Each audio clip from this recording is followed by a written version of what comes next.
Hello everyone, welcome back. I'm Inga and this is Crime Rush, where we discuss all things true crime. Now if that's your thing, take a quick moment and subscribe to the channel, and if you're feeling nice, give it a like, it helps me out a lot. But if you are sensitive to this type of content, please turn it off and make sure to take care of your mental health first. Okay, now today's case. Wow. So weird. I mean, it creeps me out. Something like this creeps me out. Okay, it makes me think that you think you know someone, but you don't know what people are thinking. People are walking around out there with these dark secrets and dark desires. The person right next to you might be walking around with a secret like that, and you would be none the wiser. Now, I don't mean to creep you out too, but this is just what this case makes me think of, you know? The person we'll be discussing today is Russell Williams. Now, have you heard of this guy? He is an absolute creep, absolute weirdo, and does the most disturbing things ever. So sit back and relax and let's dive right in.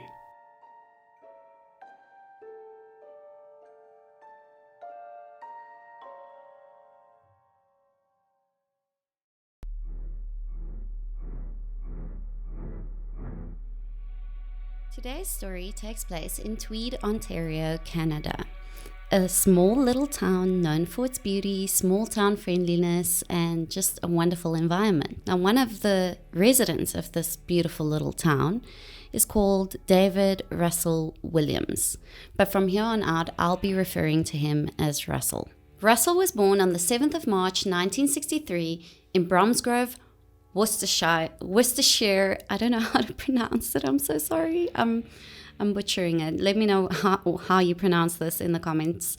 But I'm going to go with Worcestershire. It's in England, okay? He was born there.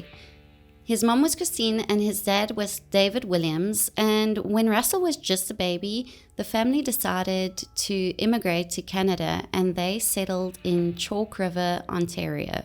Once they settled into the neighborhood, they would befriend another couple, the Sovkas. Now, they actually became very good friends and they were seeing a lot of each other until something very strange happened. You see, they actually swapped spouses. Yeah, I know, that's so messed up. They swapped spouses, and I can only imagine how confusing this must have been for little Russell at the time. At the time, Russell was 6 years old, and as you can imagine, his parents ended up getting a divorce after this. And his mom, in fact, went on to marry Dr. Jerry Sovka, and together they moved with Russell to Scarborough. I'm sorry, these names. Scarborough, Ontario. Okay. My apologies. Now, as you can imagine, this was a lot for Russell. He was very young. He had both his parents. All of a sudden, they befriend this couple. Now, this friend is his stepfather. And on top of all of that, they moved to a new town. It's a lot for a child, and I can only imagine that this must have been quite traumatic for Russell at that age. But what choice did he have? He was just a little boy, and he had to adapt to the situation. And so he did, and he actually went to school in Scarborough, and he learned how to play the piano and even delivered newspaper for some extra money. A couple of years later, in 1979, when Russell was already in high school, his stepfather had to relocate to South Korea for work, and Russell's mom actually went with him. Russell, though, stayed behind in boarding school to finish his last 2 years of high school. After school, he went on to study economics and political science at UTSC, and he graduated in 1986 with a Bachelor's of Arts degree. It has been said that Russell was quite the prankster at university. He used to play all sorts of silly little jokes on his friends, and some of these would include picking their locks and hiding in their rooms for hours to surprise them. Now, this, knowing what I know about Russell, I'm starting to think that this is where it might have all started for him. This is maybe where he got his weird ideas from, and you'll see what I mean soon. A year after he finished university in 1987, he joined the Canadian Forces and he just climbed in rank. He did so well. As a pilot of VIP transport planes, he had passengers such as Prime Minister Jean Chrétien and Queen Elizabeth II and Prince Philip. I'm pretty sure I butchered one of those names, so please forgive me. He was decorated for his years of exemplary service and for tour of duty in the Middle East. So Russell was quite a big deal in the army. In 1991, he married Mary Elizabeth Harriman.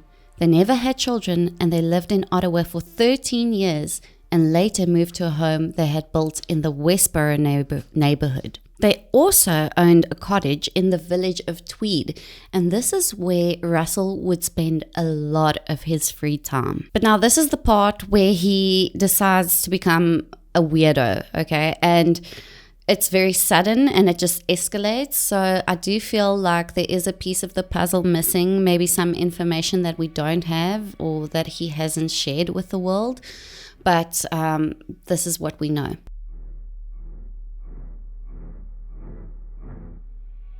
In September of 2007, while at his cottage in Tweed, Russell noticed that his neighbors were not home. He decides that he is going to break into their home.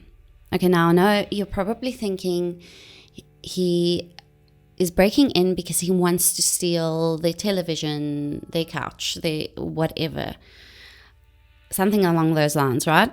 Well, you'd be so wrong. What Russell does is he goes through his neighbor's young daughter's underwear drawer. And he actually takes the underwear, puts it on, and takes photos of himself wearing the underwear. Okay, now look, it's one thing if he had to go buy the underwear and do this in the privacy of his own home. It's another thing breaking into your neighbor's home, stealing a young girl's underwear and posing suggestively for photos in it when you are a grown-ass man. I mean, it's just weird, okay, Russell? That same year, he went on to do this again at another home in Tweed. Now, I'm just thinking, I'm trying to put myself in these parents' shoes, and I'm thinking, I get home, and I noticed that someone broke in. They didn't steal anything of like real value, but they took my daughter's underwear. I would be petrified. I would be so freaked out by that. So that's what I'm saying. This is creepy. And then by 2008, a bunch of these reports are coming into the police saying that their houses are being broken into and that underwear is being stolen. But this is now, instead of happening in Tweed, this is now happening in Ottawa, where he is living with his wife in that town.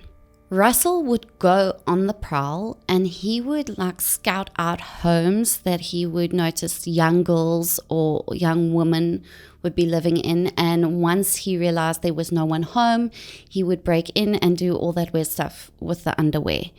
And sometimes he would get lucky and the doors would just be unlocked and he could just walk in. But at other times he would have to pick the locks.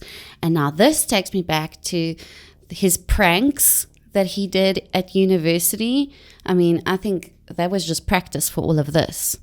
But Russell had a process when he broke in that he sort of followed. He would look through the drawers, he would find the underwear, he would then take the underwear and place it neatly on the bed and photograph it. Okay, it's so weird. And then he would wear the bras, the panties, and lingerie and pose like all sexy for these, sorry, it's not funny, but I mean, just look at this guy, just look at these photos. I mean, no man, come on, it's a grown man. Oh, moving on. And he would also take some of this underwear as like trophies for himself and he would keep it. Now I'm thinking, if he's going to break into my house and wear my underwear, please keep it. Don't put it back, because a lot of these women didn't even realize that anyone broke in. And they would then probably wear that underwear and they had no idea that He was in it. Oh no, do us all a favor. If you break into a house to steal underwear and you wear it, keep it, please. Eventually, there were 82 documented burglaries that Russell was responsible for. And in this time, he had stolen over 1,400 pieces of clothing, most of this being underwear and lingerie. Now, as I said before, most of the people didn't even notice that someone had broken into. So you can only imagine how many burglaries actually happened. But eventually, there were enough reports coming into police about these types of strange burglaries going on that it made them concerned. So they actually posted undercover cops in the areas where this was taking place, but unfortunately they came up with nothing. So as more and more of these reports start coming in, Detective Sergeant Jim Van Allen, a criminal profiler with the Ontario Provincial Police, assessed the information on the break-ins, and he formed the opinion that while this creep was evading police, he was becoming more and more aggressive. For instance, in one home, the intruder actually left a taunting message on the woman's computer. And this criminal profiler really formed the opinion that he was at risk for a hands-on SA. So they all felt like this was slowly but surely escalating, and they were completely right. They hit the nail on the head, because in September of 2009, 2 women were attacked in their homes. The first woman's identity has been protected, so I will just refer to her as Jane.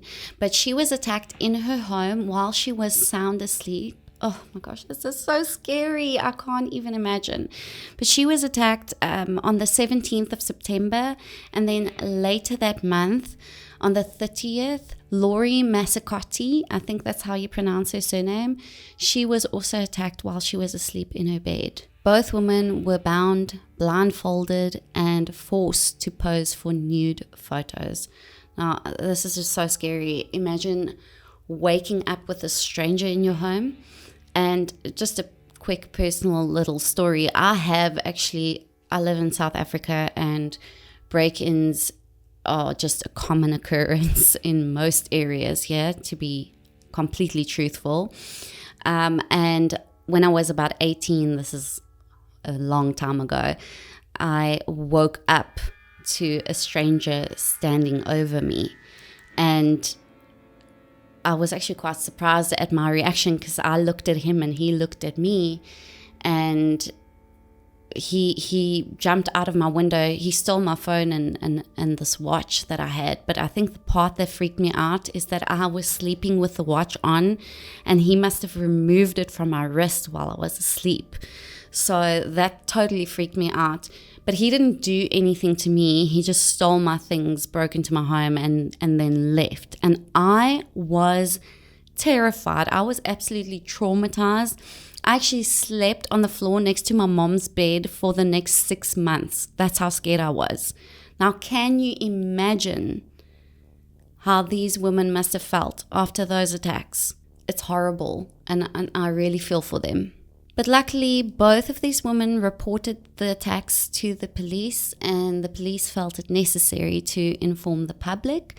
And once they did that, the public named this creep the Tweed Creeper. But just as the criminal profiler predicted, these attacks started to escalate in violence, and very suddenly.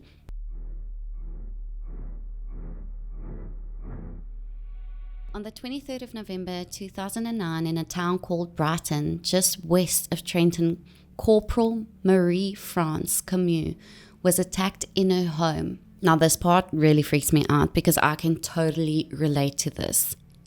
As you know, I am a cat person. If you go to my community post, you'll see I actually introduced my cats. There are photos of them with their names, so you can know who they are. But anyway, I'm a crazy cat lady. And it has been said that this night, when Marie was attacked, she was actually looking for one of her cats before she went to bed. And she made her way down to the basement, and she saw the cat that she was looking for and this cat was just sort of staring towards a dark corner in the basement. And she couldn't see what he was looking at, but he was just staring at it. And as she went closer, a figure appeared out of this corner, and it was Russell. Now that just freaks me out. In fact, I think tonight when I go look for my cats before I go to bed, I'll just ask my husband to go with me. But it's just so terrifying. Right? It's terrifying. So this man, he appears from the shadows and he attacks her, but she puts up like a big fight. She really fought for her life. But he then strikes her on the head repeatedly with a large flashlight. After this, Marie was SA'd in the worst ways imaginable for over 2 hours. And the attacker actually filmed this and took photographs of it. He then asphyxiated Marie by wrapping duct tape around her face. And once she was gone, he wrapped her body in a duvet and left it in her bedroom, where it went undiscovered for over 30 hours. Once police discovered Marie's body, they did a thorough investigation of her home and the outside of her home. And this next part, I just can't believe, but Russell, aka the Tweed Creeper, he has the audacity to send Marie's father personal condolences. I just don't know how you as a person, you do something like that. I mean, the whole thing to do that. I mean, don't you have a conscience? But if you haven't realized, he knew Marie. He actually worked with her. She was also part of the army, and she was actually ranked below him, but he definitely knew her. But Russell soon moves on to his brand new victim, and he actually spots her while he drives to work in the mornings. He noticed a beautiful young woman, and he would watch her every morning, and so his obsession grew. And her name was Jessica Lloyd. At 1 a.m. on the 29th of January 2010, Russell broke into her home and found her sound asleep in her bed. He SA'd her, made her pose for photos, and then took Jessica to his silver-colored 2001 Nissan Pathfinder, parked in a nearby field, and drove her to his cottage in Tweed. Her ordeal with Russell continues until 8:15 p.m. After this, he cracks her skull with the flashlight and also asphyxiates her. And of course, he films the entire thing once again. He then takes Jessica's body and hides it in his garage, and 4 or 5 days later, he retrieves the body and dumps it in the woods of Tweed. Jessica was reported missing when she didn't show up for work, and people noticed that she wasn't home, but her car was still in the driveway. Police acted very quickly. They immediately connected this disappearance of Jessica with the break-ins, all the reports they got, and also with the death of Marie. They went on to launch a massive search. But get this. This search included personnel and search and rescue aircraft authorized by none other than Colonel Russell Williams. Yes, that's right. Russell was in charge of the big part, actually, of this search. And he knew exactly where the body was, so he could use this to his advantage, of course. Sadly, after a week, nobody could still find Jessica. And I think this is because Russell was in charge of a large part of the search. But anyways, luckily, there were witnesses who came forward and said that they noticed the night of Jessica's disappearance that there was a silver SUV parked close to her home in a field. Police also found tire tracks whose distinctive tread narrowed the range of potential suspect vehicles to a few, including a Nissan Pathfinder. On the 4th of February, police appeared to be looking for drunk drivers on Highway 37, but actually they were looking for silver SUVs. Russell was one of the people who was actually pulled over in his silver Nissan Pathfinder, and police actually questioned him about Jessica Lloyd. But as soon as they started questioning him about this, Russell started to get nervous, and he said that he had to rush home. He really couldn't stay because he had a sick child at home. But during the brief roadside interrogation, officers saw that the tread of Russell's tires matched those found in the field. And from that moment, police kept him under surveillance. Once they investigated a bit and they found out that Russell didn't have a sick child, in fact, he didn't have a child at all, they became even more suspicious. So they asked him to come in for questioning on the 7th of February 2010.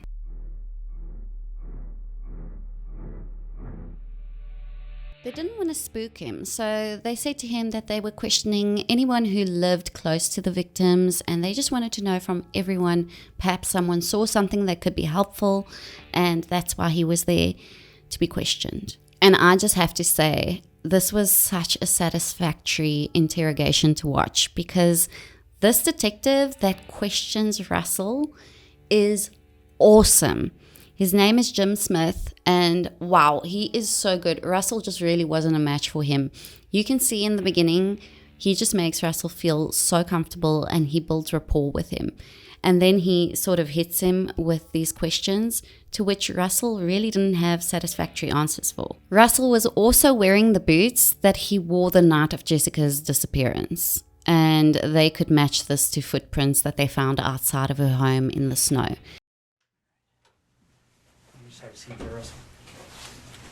The guy I was speaking with on whatever night that was Russ as well. Oh, yeah. And he took every number I had. Yeah, now they were doing some pretty thorough interviews that night. So. Yeah, absolutely. I was All right. glad to see it. I'm just going to move your gloves here. That's a little microphone, just to make sure there's nice and clear. As you can see here, everything in this room is videotaped and audio taped. Check. You ever been interviewed by the police in a room like this before? I have never been interviewed like this. Oh, no? Okay. No. Let's get this set up there. I guess the closest interview by NIS for top secret clearance. Oh, yeah? All right. Well, again, Russell, I appreciate you coming in. An investigation like this, I mean, I'm sure you can appreciate it's been big news, especially down Belleville way. And, you know, obviously our approach to cases like this is that we don't give up on somebody being alive until we get evidence that they're not. So because of that, we're treating Jessica's case as an emergent situation, obviously.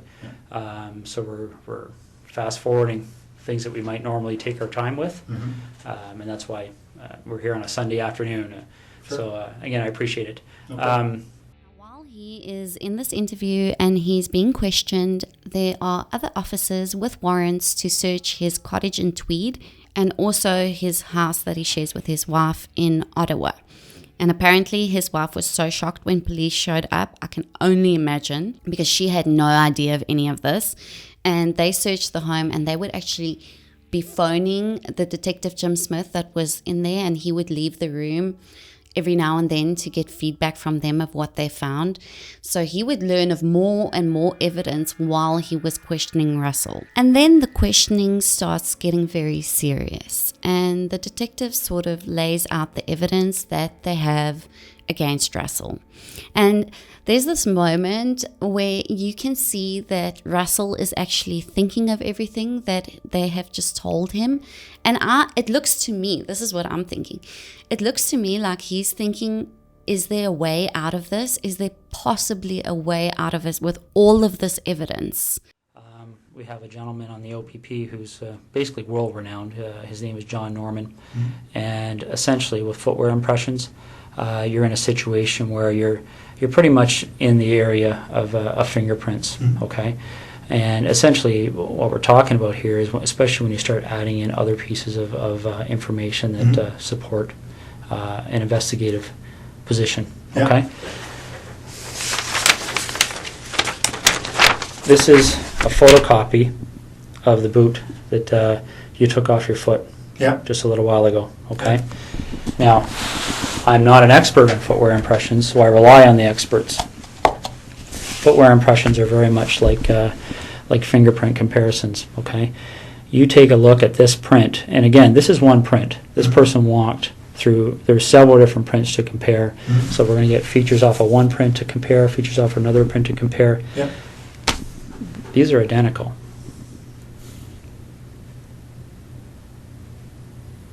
Okay. Your vehicle who drove up the side of Jessica Lloyd's house. Your boots walked to the back of Jessica Lloyd's house on the evening of the 28th and 29th of January. Okay, you want discretion. We need to have some honesty, okay? Because this is getting out of control really fast, Russell. Okay, really, really fast.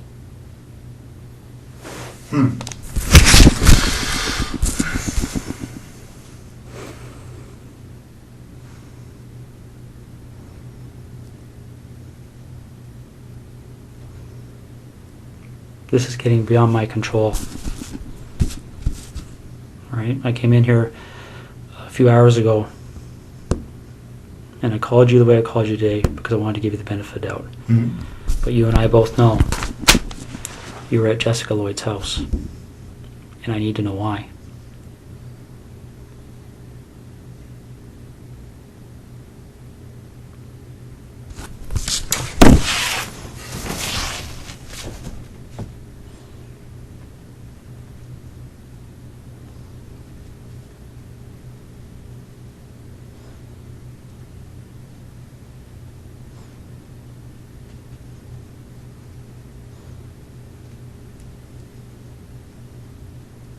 But I think he soon realizes that there's no way out. They have everything they need to put him away. So he cracks.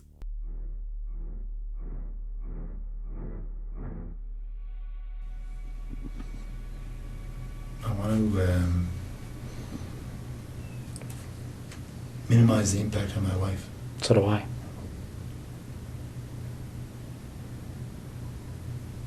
So how do we do that? Well, we start by telling the truth. Okay. Okay. So where is she? You got a map? Now, there's another part of this interrogation that I just found so interesting. Let me say that, because I do feel extremely sorry for Russell's wife. I'm thinking, I'm married. I've been married over a decade. I love my husband.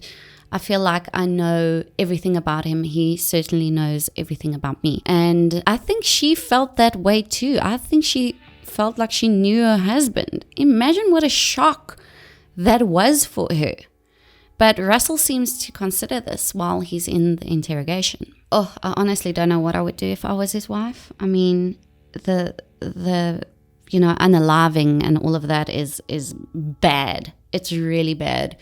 And the next part I'm going to mention is not as bad, obviously, but I think it would just be such a shock because he's a colonel in the army. He's such a manly man. And if I had to see, my husband's also very manly. If I had to see my husband in lingerie, in women's lingerie, it would freak me out. I mean, I would be totally freaked out. I don't know if I could. I don't know what I'd do. So I really do feel sorry for this woman. The searchers of Russell's properties turned up his camera, a duffel bag containing a black skull cap, a manual for lock picking, boxes and pillowcases stuffed with underwear and lingerie. Hidden in the basement ceiling of the Ottawa house were 2 computer hard drives containing expertly concealed records of Russell's activities as a predator over a 2-year period. Video clips and nearly 3,000 photographs, including depictions of the Tweed assaults and the murders of Marie and Jessica. There were also detailed accounts of break-ins and a meticulous compiled inventory of all the items he had stolen. News of his arrest and this insane double life of his shocked everyone. I mean, can you imagine what his colleagues at the army must have thought? I mean, I can't imagine. If I think of my colleagues, if I had to hear something like this, I would be floored. On the 8th of February 2010, Russell was charged with murder, SA, and forcible confinement. He spent the next 8 months in a detention center in Napanee, from which he made several court appearances via video link. Because he pleaded guilty to all the charges, he was not put on trial. During the Easter weekend of April 2010, God saved his life because he attempted to self-delete by pushing a cardboard tube down his throat. On the 22nd of October that same year, he was sentenced to 2 terms of life imprisonment with no possibility of parole for 25 years. He was also registered as a S offender and his Nissan Pathfinder and his hoard of stolen garments were destroyed. Thank goodness. He was stripped of his rank and dismissed from the Canadian Forces. His uniform was burned and his decorations were destroyed, and his wife began divorce proceedings. Russell Williams is now serving his sentence in the maximum security prison at Port Cartier, Quebec. I am so grateful that this man was caught. He managed to evade police for a very long time. There are probably a bunch of crimes he has committed that we don't even know about. But thank goodness he is behind bars, because someone like this is creepy and they should never be free. And let me just tell you, this is the type of thing, like I said in the beginning, it freaks me out, because this is someone who watches your moves and he sees when you're at home, when you're asleep, and that's when he pounces, and it just scares me to death. And people like this are really, really evil. But I would love to know what you think about this, and let me know, please, in the comments. And thank you so much for watching with me. I will be back soon with a new video. And please remember to subscribe, like this video to help me out, please. And stay safe. I'll see you in the next one.